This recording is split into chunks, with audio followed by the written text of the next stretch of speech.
Welcome everybody to the second episode of SOFLive. I want to start off by saying I apologize for the first episode. We had some technical issues and we weren't able to capture that one and save it and put it up on other platforms. With that being said, maybe we'll try to link up with Zach Hughes again and do another episode with him so you guys can kind of see what that was like. So today I have Master Sergeant Dean, PSYOPer from 8 PSYOP Group.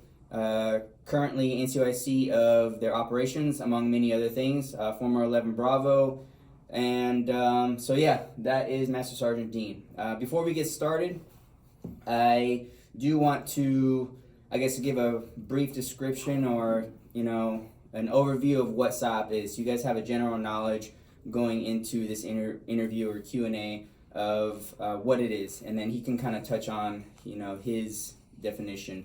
Because you can look at it a few different ways, but what I brief people is generally we message foreign audiences in order to shape the environment, prepare the battlefield, or affect the battlefield in general. That's a very general description, and as we go through this Q&A, you kind of see why it's general. But Dean, if you want to talk about how you see PSYOP or what PSYOP is. So for me, I kind of like to bring it down to some basic terms. Some of the stuff that we use in the course when we teach new students at SWIC.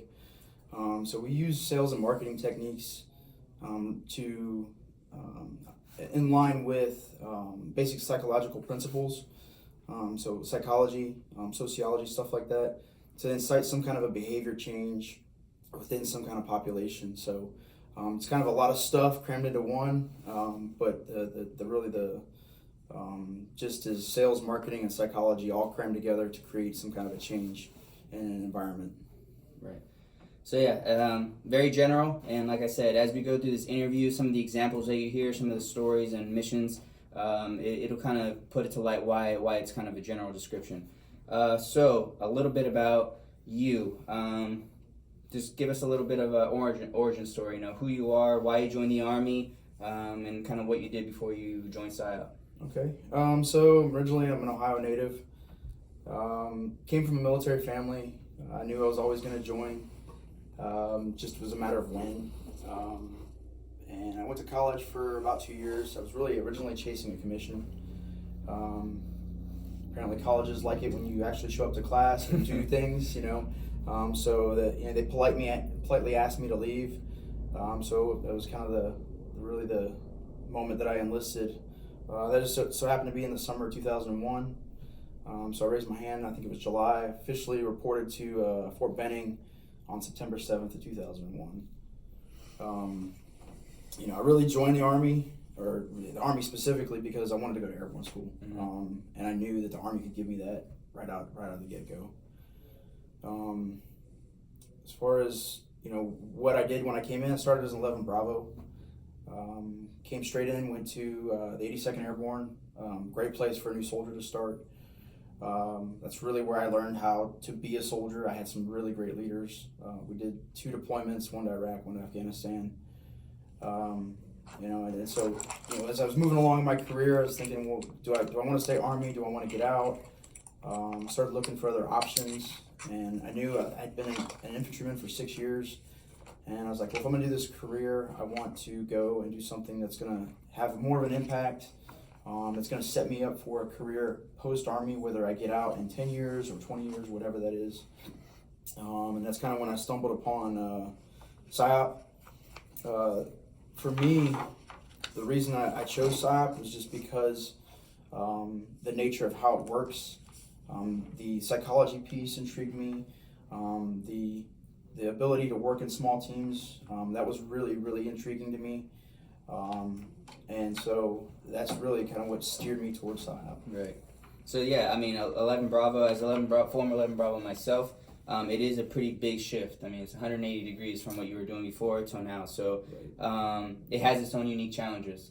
Like you said, you deployed a few times. I have 2 as an infantryman, and through all of that, you still see new challenges in PSYOP that are different and maybe even harder at times. Right. So becoming PSYOP, the process involves going through selection. So for that process, You came in at a time where that wasn't a requirement, correct? Correct. So how was that process for you? How did you come into PSYOP? And then I can kind of speak on the selection part. So as far as coming in, it's kind of similar to the way it is now. You had to do a packet. The packet was reviewed. There was kind of a board process. Mm-hmm. So it was an informal, I guess, selection, so to speak. But I've been involved with PSYOP long enough, and the fact that I was at SWIC, I had a lot of touch points with guys that were out there. And I think one of the things that from their point of view, and even from my soldiers' point of view that I've had that have gone through selection, the big thing that's come away from them is when you get there, like, it's great to be in physical shape, but it's not just about the physical, it's about the mental, because we want people that can think critically and think abstractly at times to solve a problem, but also can work as a team or as an individual. And then just really have the grit to drive through and achieve mission accomplishment, so that the never quit attitude. Mm-hmm. And that's kind of the big things that I've taken away from the guys that have gone, that have been my soldiers, because they come to me and, you get we're different, you're the old crew, we're the new crew, and so that's kind of where they come to me in that aspect and present that. And I think that's a good mindset going in from what I've seen and what I've been told. Right. And so a couple questions that we actually got received in about the selection process were, is the selection process similar to that of SFAS? I'll start off by saying I don't like comparing the two, so SF and PSYOP. I don't like comparing SFAS and what we call POAS, Psychological Operations Assessment Selection. But I will say they are similar in nature.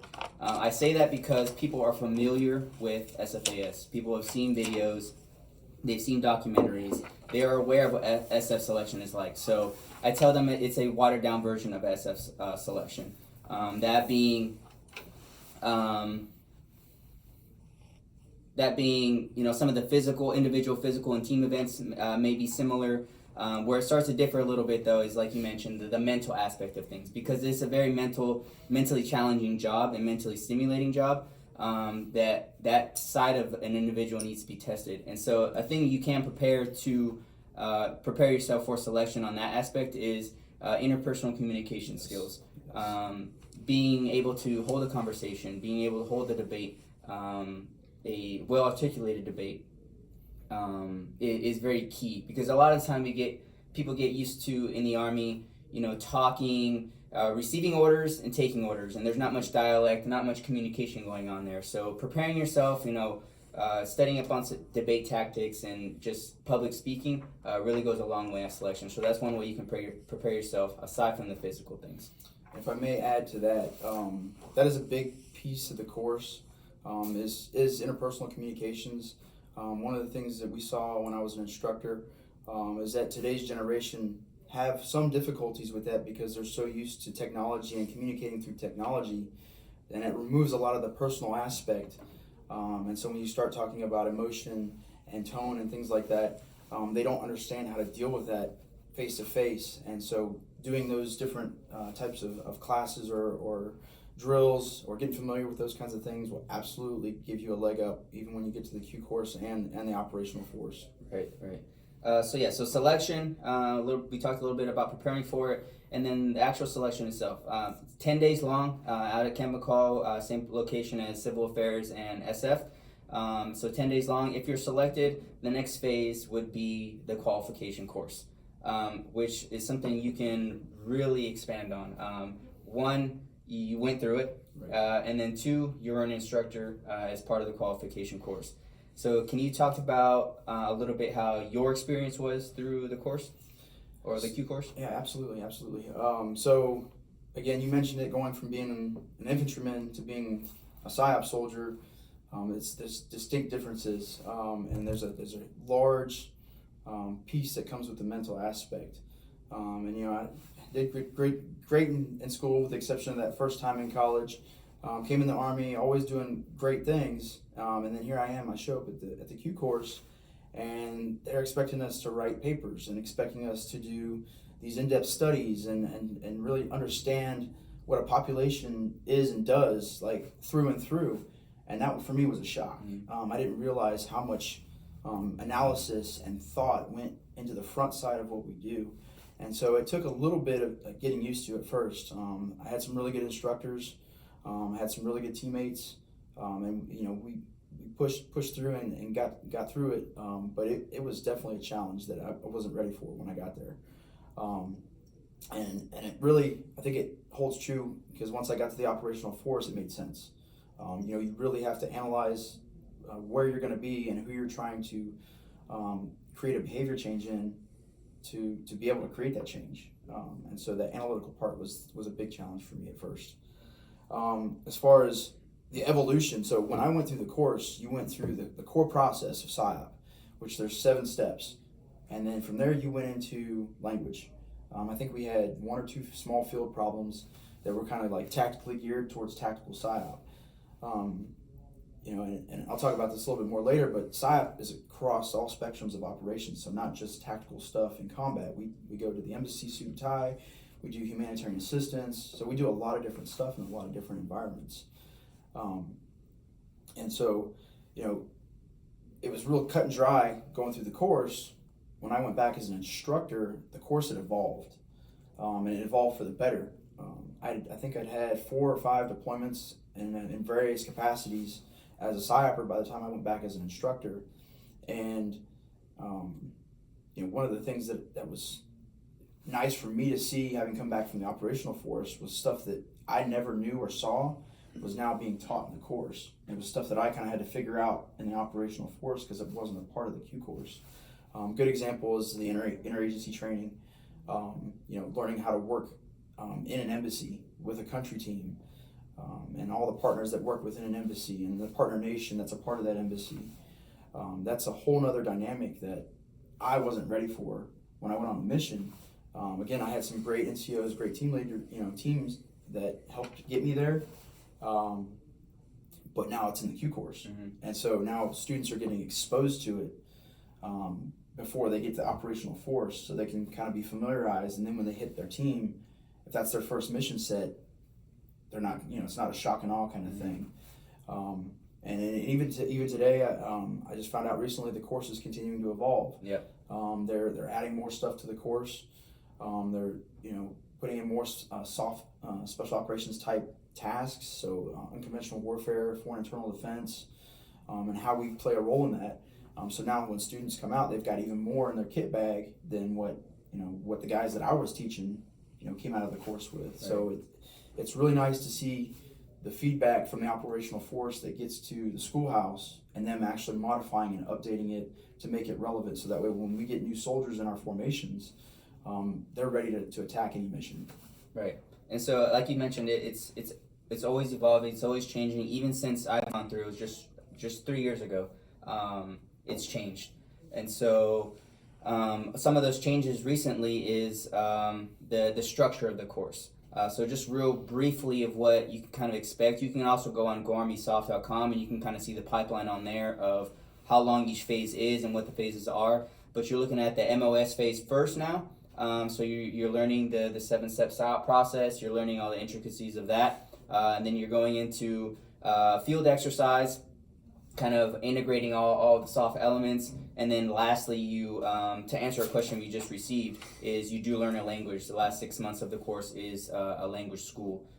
So yeah, the qualification course is 43 weeks long in total, and it's all held here on Fort Bragg. So finishing up the qualification course, you just finished up your training, and now you're heading out to the regiment. What was that like, and where did you go? What battalion did you go to, and how was that experience? So I came out of the Q course, went straight to 9th Side Battalion. It's our tactical battalion. They're worldwide. They go anywhere in the world that needs a tactical mission set.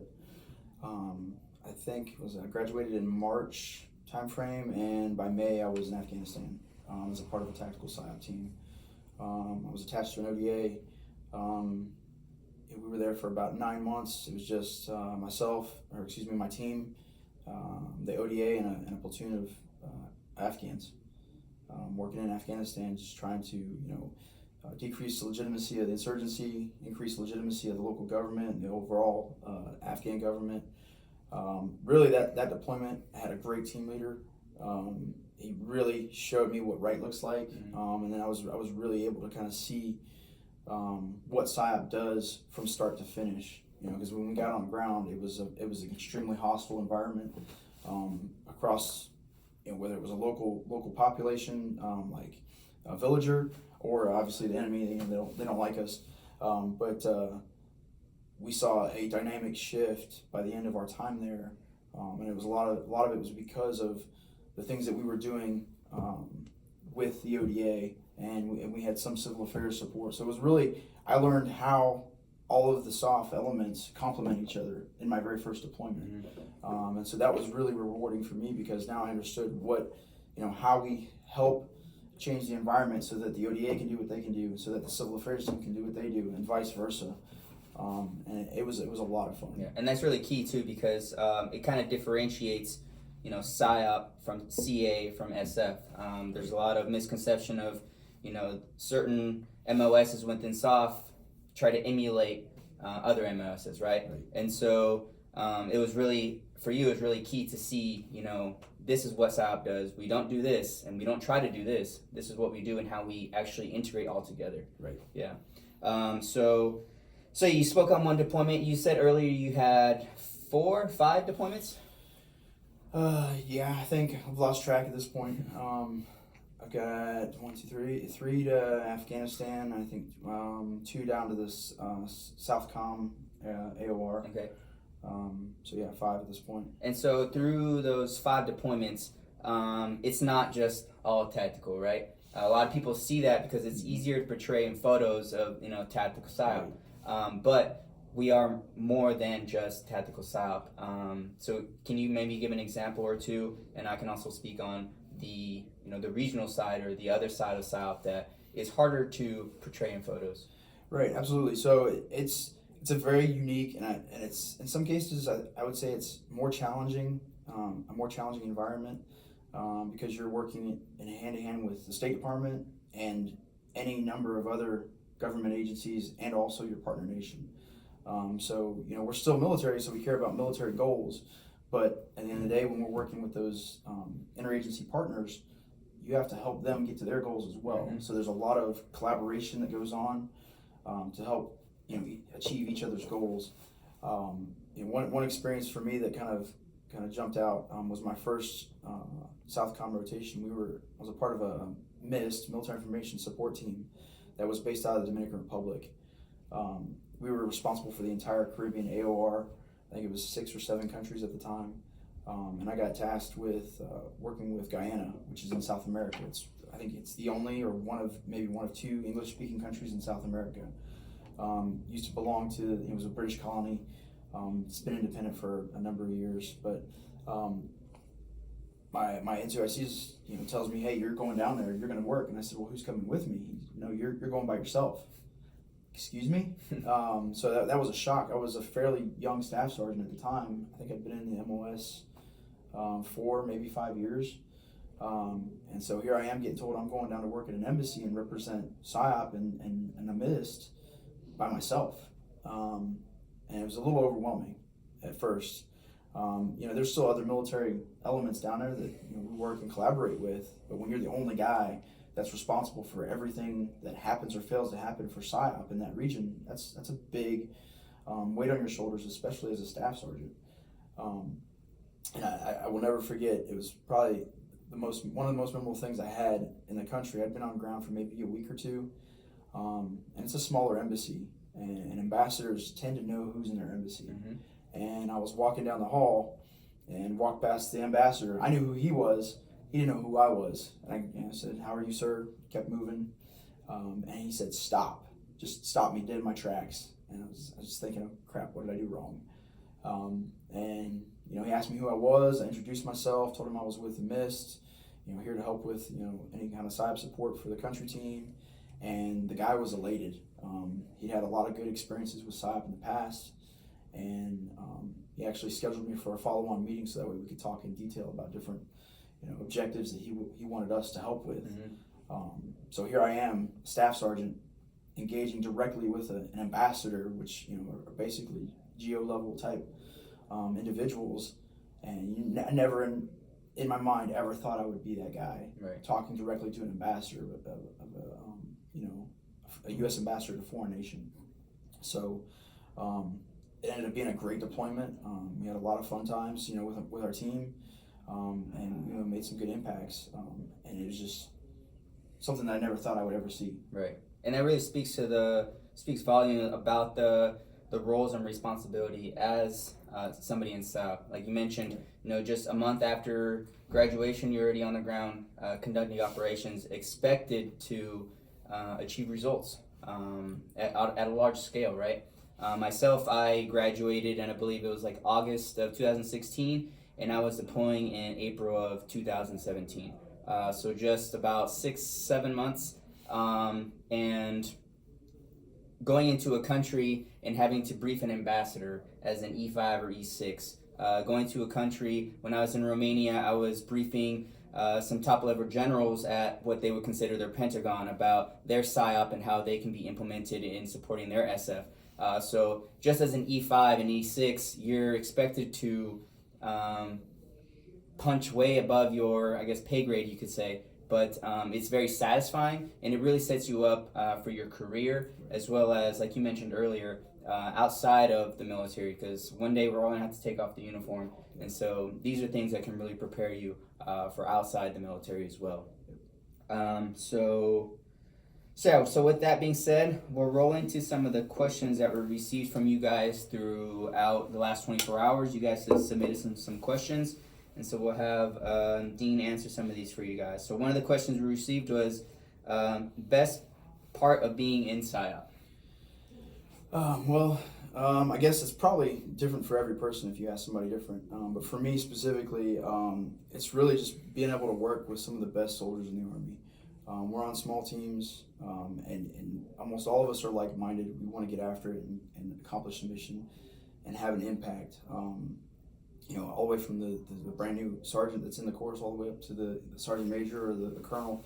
They want us to go forward and get after it and be successful. And so having that like never quit attitude that I mentioned for selection, it transcends all the way to the top when you get here, to mission accomplishment. And people want to go out and get after it. And I mean, I've had some of the best soldiers in my teams and my detachments, and just having them around and wanting them to come forward. Hey, Sergeant, how do I get better? How do I get on this next mission? Whatever the case may be. Those individuals really make the MOS a lot of fun, and it's really rewarding seeing them grow from the new guy in the detachment to being the guy that's running the detachment. And so that's, for me, it's been really rewarding. Right. I mean, for me, it definitely has to be the experiences. You definitely experience some things within PSYOP on your deployments, on your training, that you will never get to experience in the Army in general.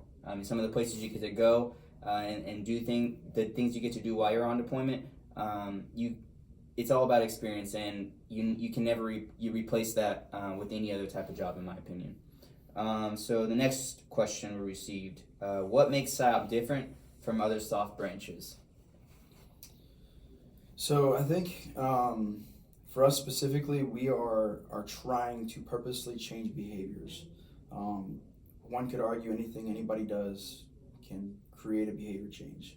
I think for us, we are specifically trying to change something, in a foreign audience. And so that is our primary mission set. Can we help with other things? Can we do other things? Yes, absolutely. But our main job is influence. We go forward and influence things to make things easier for our other SOF elements. I mean, even the conventional Army guys, a lot of times they're the battle space owners, but we're the guys on the ground that are creating the effects to help them achieve their mission. So I think that's where we stand out from the other guys. Next question. What skills are most important for PSYOPers to have? Kind of touched on it earlier. Communication. That in order to influence, you have to be able to communicate. So whether it's face-to-face, having a conversation, or talking through a phone, through social media, through a newspaper, a radio, whatever means of communication, you've got to be able to communicate effectively and understand the principles of communication, principles of influence. I mentioned in the course, we teach sales and marketing tactics in line with psychological principles. And so those are the big kind of three. If you understand some of those things, you will at least have a little bit of a head start in understanding how to do what we do. Right. I mean, yeah, communication, it all comes down to communication. And like I mentioned, it will help you from beginning to end, from selection through the course all the way through success at in the job itself. Because like we talked about, you're going to be expected to speak to high-level individuals. You're going to be expected to speak to local nationals, and being able to communicate to them what you need done and what you want to accomplish is key. Let's see here. What would you recommend so you got a new soldier coming in, you're on your team, new PSYOP individual, just graduated the course. What sort of things would you tell him, or what sort of things would be allow him to be successful in PSYOP? Well, first, it really depends on the mission set that we're getting ready for, because training does, the mission dictates how we prepare for the mission. Right. So if it's a combat mission, of course, we have to have those soldier survivability tasks, lethality tasks, 100%. You got to be able to do that without question. And then stepping into the influence realm, so understanding what gear we're taking with us. For us, we use we have the radio in a box. We have loudspeakers. We have a couple different EW platforms that we utilize. So understanding those pieces of that mission and getting, without a doubt, good at them before we go out the door. Shifting gears to a more diplomatic mission set with an embassy, understanding how that embassy works, who is in that embassy, what partner nation entities are working in that embassy, and understanding their goals and objectives, because you have to understand the environment. Again, I talked about this at the beginning. If you don't understand the environment you're going into, whatever the mission set is, you're not going to be able to effectively change any kind of behavior in that population set. Right. And so identifying those tools and then just getting after it. So once you hit your detachment, hey, go to your team leader, go to your detachment sergeant. Where are we going? What's our next mission? How can I be successful for this mission? What schools do I need to go to? And really get good at being a soldier, but also get really good at being an influencer. Right. And you touched on it a little bit, and it's something I'd like to speak about a little bit about is it depends on the mission that you're going on. Every single mission you go on is going to be completely different.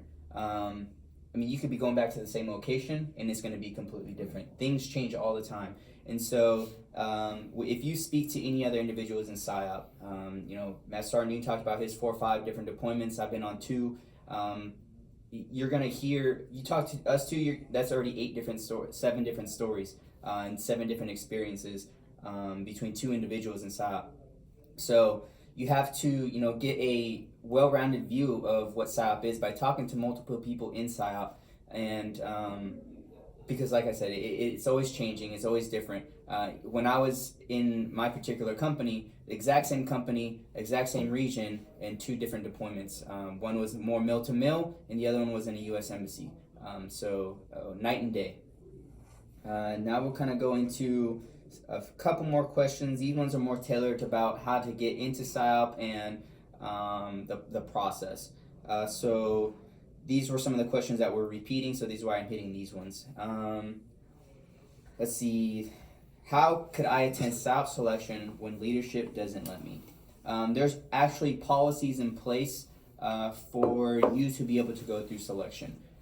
There's nothing that the leadership can do to stop you.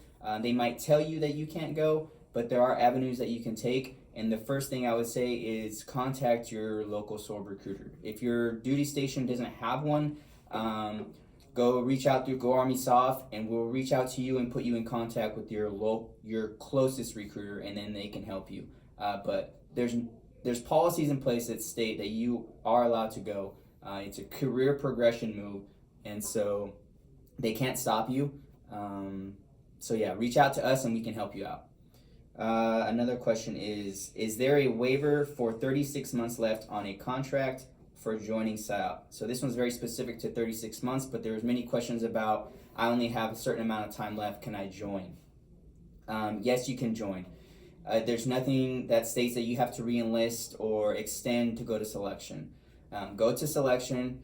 get selected, and then if you're selected, that's when you can kind of consider and talk about your next moves as far as extending, re-enlisting, how much time you need to go through the course. Those are more specific questions for a career counselor, but I will say is you can go to selection with 36 or less months after you're selected, and talk to a career counselor, and then you can figure out your next steps from there. Because when you graduate the course, you do have to have at least 3 years left from there. But to go to selection and get selected, you don't have to wait. Go now. What MOSs can join? So any MOS can join. There's we were 11 Bravos beforehand. I went through with some cavalry guys, some cav guys, and I mean there's a variety of MOSs that I met through while being in PSYOP, and I think it speaks to the MOS itself because you're getting all of these type of skill sets coming into one regiment, and you're able to lean on each other. I know there's when I went on my first deployment, we had a signal guy, and he was really good with setting up radios and setting up our laptops and stuff like that to be able to send up our reports. And so those are skills that are needed, and so you can bring whatever skill you have and whatever MOS you are now, you can bring those in. So any MOS you are now, you can go to selection. It doesn't stop you. And then how does one join PSYOP? So the first step, like I mentioned, is to get with a SOAR recruiter. GoArmySOF if there's not one at your duty station, and then we can help you through the process. The biggest piece is getting a physical done, a CRC physical, and then from there we can kind of help you with the rest. There's a few extra documents that you need, but us recruiters can help you get those documents and get everything aligned. But essentially, CRC physical is the biggest piece that you can accomplish on your own, and then from there we can help you out with the rest and get your packet submitted. And then from there, we pack it up, and 10 to 14 days usually you'll hear a response back from us stating you were you are class to go, and then off to selection, and then kind of the process that we talked about throughout this Q&A. I think one thing that's key to it, because I think what you're saying is good for the guys that are in the Army, right? But you do have those guys that are out on the civilian side, that if they're thinking about coming in service and this is an avenue you can take from the civilian side as well. So just same thing, not the GoArmySOF guys, talk to your regular Army recruiter, and they can get you set up with the process. But it is a viable option for somebody off the street as well. Correct. And that was the last question that I was going to hit on is, can you join as a civilian? And yes, you can join as a civilian. It's a recent program similar to that of the 18 X-ray program. You go in, you sign for 37 Fox, and what it looks like is you'll go through 31 Bravo or military police OSIT, basic training, and AIT combined. After that, you'll head off to airborne school. From there, you'll go off to selection, and then from that point forward, it's the same process as everybody else. So it's a direct pipeline to selection. It's not a guarantee for PSYOP. It's a guarantee to get to selection and show what you've got and give your opportunity to get to the regiment. So with that kind of closes out the questions in the interview. I just want to finish up with you, Dean, giving your final piece of advice or last 2 cents to individuals who are on the fence or kind of considering joining PSYOP. What would you kind of tell them, words of encouragement or words of advice? Really, just do it. I mean, I know change is hard, but we've all been in that situation, and you never know where you're going to be unless you actually act on what you're looking for. It's a great place to be. It's very unique. It's very challenging. There's a lot of job satisfaction. Being able to go, whether it's doing humanitarian assistance, supporting our people here, in the States, or going abroad and helping, from a very, very low level on the tactical side to a very high level within an embassy. You've got a variety of options that you could fall into, and have a really large impact, even as a single individual. So, it's a great place to work with a lot of job satisfaction that has a lot of unique opportunities that you could miss if you decide not to go. All right, I love it. So with that being said, that's the end of this episode. This time we have a backup plan, so it will be up on our other platforms, YouTube, Facebook. We're on LinkedIn now as well. And then we will also save this and post it on our IGTV after the 24 hours kind of elapses. But it will be up for you guys to watch at a later time if you weren't able to catch the beginning. So yeah, it'll be up at another time. And then if you're interested, definitely contact your local recruiter, GoArmySOF if there's not one near you, or you can also text SORB19 to 462-769. That's SORB19 to 462-769, and that will also put you in contact with a recruiter. So good luck to everybody, and hopefully we'll get some interest, and maybe one day Master Sergeant Dean and I will see you in the SOP regiment. You guys have a good one.